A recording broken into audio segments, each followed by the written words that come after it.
All right, we're back with another one from none other than Fuckfake's Frank Turek himself. This one's called, Is There Evidence to Truly Support the Great Flood? We're going to jump right into this video. It's only 2 minutes and 17 seconds long, so I can't imagine that he's going to provide any evidence that truly supports the Great Flood. But hey, you never know. We'll get into it.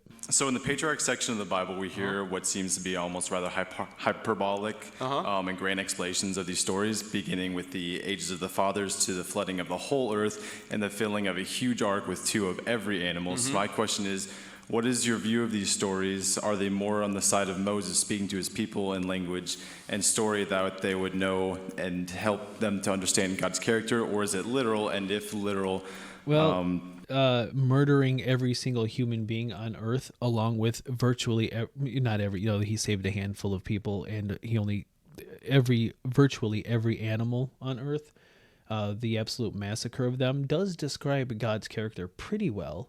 So I appreciate the question, but we'll keep going. What is your explanation or view of, say, these ages of these men and fitting every animal into the boat? Well, first of all, I think they're literal because, first of all, there are ancient flood stories in virtually every ancient civilization. And you might say, so that's not truly evidence to support the Great Flood. What Frank Turek is trying to do here is lead you to believe that all of these ancient civilizations have a flood story of this flood, which of course would make no sense because none of those people would have been alive to retell the story. But that's what he's trying to lead to. Like, well, if all of these flood stories come from all around the world, guess what? Then there probably was a flood, which there are flood stories from all of these ancient civilizations. But what Frank Turek is kind of leaving out is that they didn't happen around this flood. They have their own time periods with their own circumstances and their flood stories. And they do not match up with this flood story in both how the cause of it, the effects of it, and the time period in which it takes place. So this is a non-answer. Just because there's other flood stories, which makes sense because most civilizations would have sprung from a water source of some sort, and I'm sure those water sources flood. That's entirely unremarkable. And this is just a complete non-answer to this question. Other ancient civilizations, in fact, the fact that there are flood stories from other ancient civilizations is kind of a defeater for this, because at least it's a defeater in the sense that their flood stories are completely unrelated to this flood story. Because if God flooded the entire world, how did they tell their flood stories? They would have been dead. The only people that would have been around is Noah and his kind, his people. So yeah, how did their flood story spread? It makes no sense. But let's keep going. say, well, how did they get there? Because there probably was an ancient flood.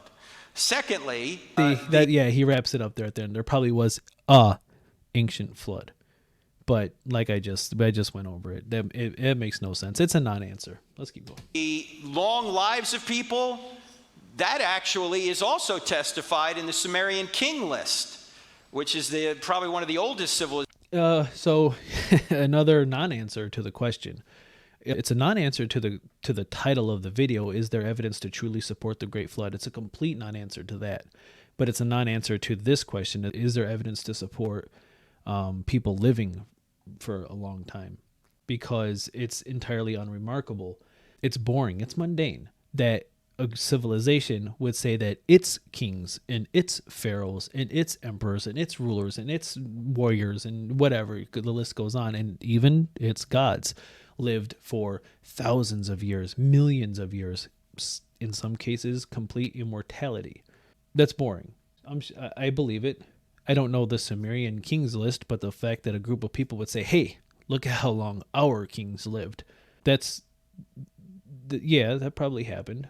But it's not evidence that A, they did live that long, or B, that people, Moses's people, or pre-flood, I guess, those people lived that long. But let's keep going. Civilizations, which comes from the Fertile Crescent, where we would call Iraq now, they have kings that live for thousands of years as well. I'm sure they did. I'm sure their kings lived forever, and then some other culture found out that those kings lived for thousands, so their kings would live for tens of thousands, and so on and so forth. Mine's so much better than yours. That's not a non-answer, and it surely doesn't support the Great Flood. But let's keep going. The flood, there was some kind of change where people wouldn't live as long. But you have from other cultures stories of floods and stories of people living extremely long lifespan.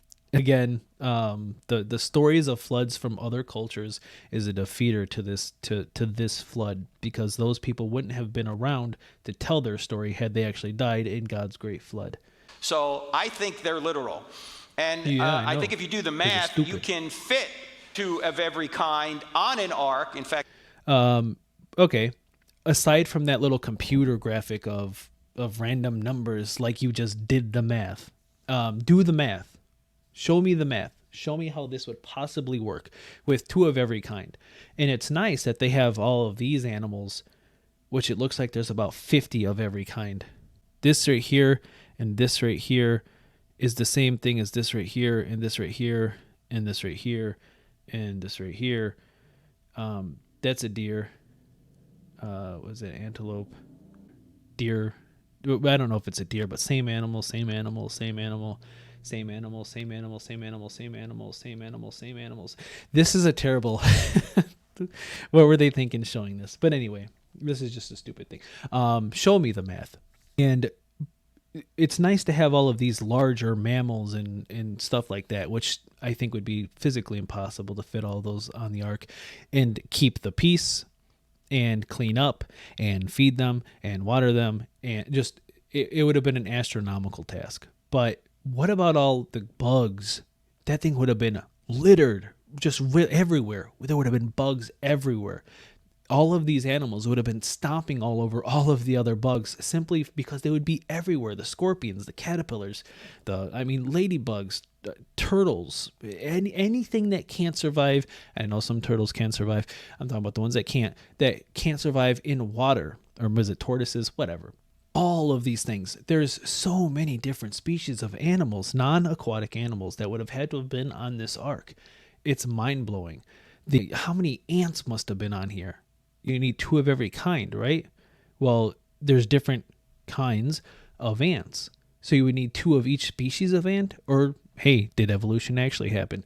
The whole thing breaks down so quickly, just with the bugs, that, you would have had to make room for all the birds, too. They can't just fly around for 40 days or however long the earth was flooded for. It's so stupid, but we'll keep going.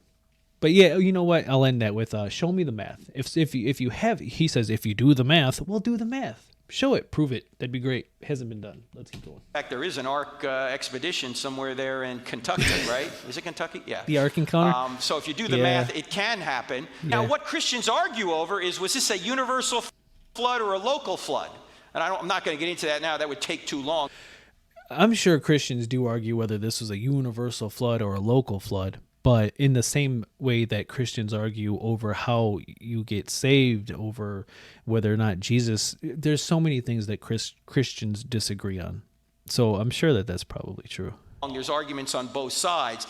It meant local flood where people were, not literally the whole earth. Local flood where people were? Then how?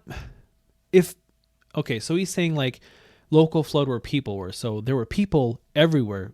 It would have been almost by that time, it would have been almost the whole earth. Obviously not. There's probably people now, back then, where people are now. It's very similar. There's a lot more of them. Don't get me wrong. There's a lot more now, but there's all types of stuff going on this side of the world. Well, all of this was happening over in this little, where is it at? This little dump over here. What does he mean where people are? People were everywhere. This was only 6,000 years ago, roughly? People have been around. All right, let's keep going. That's still it doesn't matter if it happened to the whole earth or just where people were. They still would all be dead. Well, so yeah, all right. Okay. Let's finish this So up. yeah, and of course, if God exists, if Genesis 1:1 is true, If it only happened where people were, then it's so stupid. That's such a stupid thing to say. What do you mean it only happened where people were? So you tell me in Sudan here, where there were definitely people at the time, what flooded this area? What flooded Algeria, this massive desert? And did it follow like geographical lines? Did it follow boundaries? Did it flood up until just, was there like just a wall of water that stopped where people weren't? So that's just a stupid thing to say, where people were. All right, let's go. Noah, Jonah, all these other miracles, God can easily pull off. Does that make sense? Yeah, All that makes right, sense. yeah. All right, thanks, Noah. Yeah, And if you just wrap it up, well, yeah, the flood happened. Is there truly evidence? Well, God can do anything. That's evidence. All right. Noah, of course, asking So the answer is no, there's no evidence. Sorry, brother. There's no evidence. the question Frank Turek still believes it happened, but no, there's no evidence. about the flood. It's perfect. Well, that was dumb. It was a short one. I wanted to keep this one pretty short. But Frank Turek says, no, there's no evidence to truly support the Great Flood, but I'm going to believe it anyway.